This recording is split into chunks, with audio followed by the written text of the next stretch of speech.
Johannes, I wanted to start talking a little bit about the kind of what's developing in supply chain. And we seem to have gone from one disruption to the next. We started with the trade war. We quickly moved into the pandemic, which I wouldn't say we're out of, but you know, we're perhaps out of the worst stage. But as soon as we move out of that, we moved into this supply chain shortages.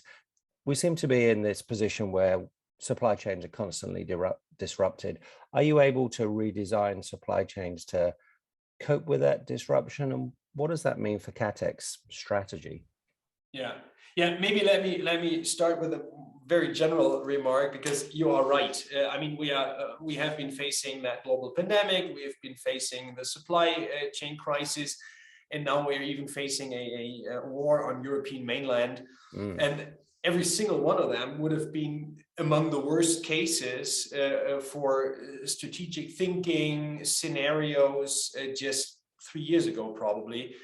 And so it is really been crazy times, but nevertheless, and that's kind of the where I kind of go two ways as a European, as a human. It's very bad times, but as KATEK management, I have to say we're really coping with it very well. And even when that, to answer your question more precisely, when that started, the supply chain, there were even supply chain colleagues coming to me, and they said, well, I mean, in a way it is good for us because it has reached a newspaper first page. And so they said, I mean, we're in this game for 10, 15 years. And now for the first time, everyone is seeing that. So, I mean, in a way, my colleagues were not surprised. And they said, I mean, it's becoming more urgent, but in a way, it has been their game ever since, securing supply lines, being very close with the suppliers, building up personal relationships, having better contact data, building up second sources and all that. And so in the end, I mean, obviously our main strategy remains just to move forward on that path of profitable growth. And so this is just something we have to cope with and bear with. But my impression is that KATEK is coping that really well, and we've been I mean, it's hard to do a hard comparison, but my impression is we're coping with this better than the competition, because we're able to really secure our supply side quite well. And we've been growing, and we've been gaining market share in the last 2 years, when competitors put down their forecasts and everything, and we've been able to putting yours up quite well. I mean, we could have done more, obviously. We could have. We always saying, Rainer and myself are saying, we could have done 10% more if we would have obtained all the parts and pieces, and the organization could have shown what it's capable of. But I mean. But against the market, it's a great performance. And I think you make a really important point there, Johannes. I think what's interesting is it does connect with what you've always talked about as your strategy of getting to that critical size where you do have influence both on the customer side, on the supply side as well.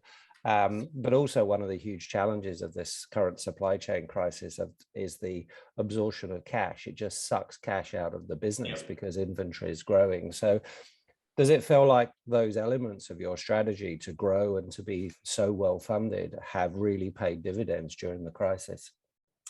Well, short answer, yes. But I mean, it is obviously also that we have not done the IPO to use the cash for inventory. No. But I mean, certainly it has been a very sound base for everything. Yeah.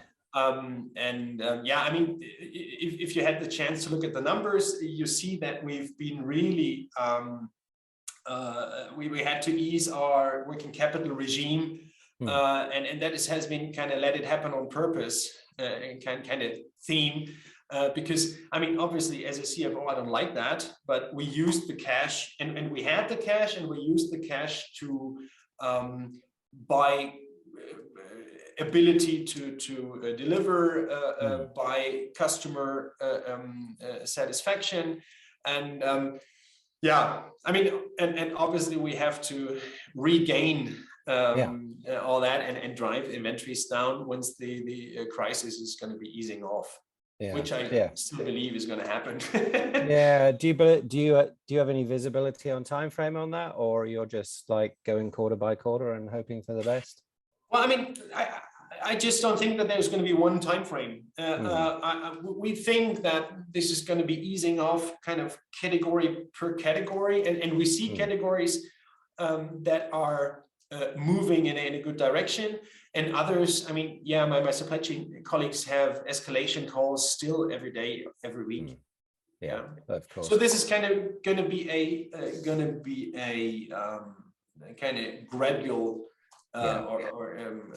moving process there. Yeah, and it's a balancing, isn't it? It's a rebalancing after a massive disruption. So it takes the waves that some time to settle, and that will take some time. And it's going to be an interesting thing to see. I mean, I believe you have been talking to Rainer in much more detail about the outlook and our personal perception when this is going to be easing off.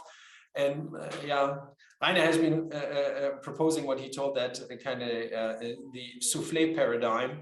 Once things are easing off, then kind of this inflated, or at some points inflated need is going to it's going to have to collapse. Yeah. The hysteria is going to be going out of it. Yeah, and that has to happen because there's a lot of double ordering. There's a lot of excessive stock being retained because of fear. So, you know, as we move from that just in time to just in case, we've swung the pendulum too far, and we need to, need to let it settle somewhere in the middle of that one.